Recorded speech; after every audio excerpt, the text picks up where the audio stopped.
কি রান্না করবো আজ?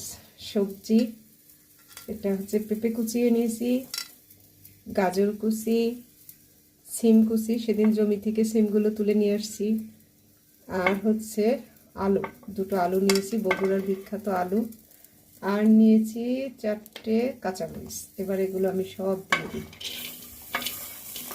কড়াইতে কিন্তু তেল দেইনি, আমি সাধারণত তেল কড়াইয়ের মধ্যে তেল গরম করে তরকারি রান্না করি না। দিয়ে দিলাম সব সবজি, দিয়ে দিচ্ছি লবণ। এবার একটু তেল দিয়ে দিই, সরিষার তেল।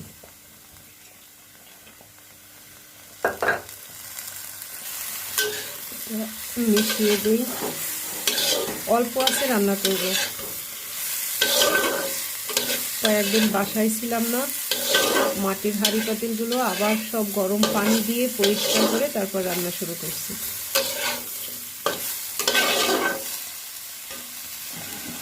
ঢাকা দিয়ে রাখি, একবার নাড়া দিয়ে দিই। ভাজিটা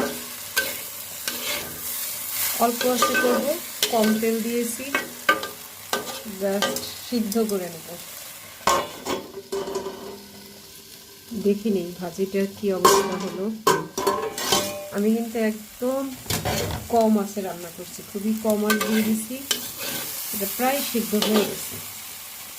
একটু দেখে নেই, পেঁপেটা একটু সিদ্ধ হয়নি, অন্য কিছু সিদ্ধ হয়ে গেছে, আর অল্প একটু 5 মিনিটের মতো ভাজতে হবে। এবার যেটা করবো, দেখেন সরিষা ফুল, আমার সরিষা ফুলের অনেক রেসিপি খেলাম, হাবিল কাকা আমাকে এনে দিয়েছিল।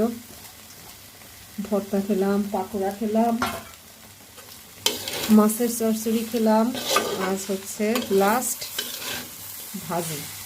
তবে আমি এটা তো পেঁয়াজ রসুন দিলাম না, আমার বাবা নিরামিষভোজী, তাই যারা পেঁয়াজ দিয়ে খাবেন এটাতে অবশ্যই পেঁয়াজ দেবেন, তাহলে অনেক বেশি টেস্টি হবে।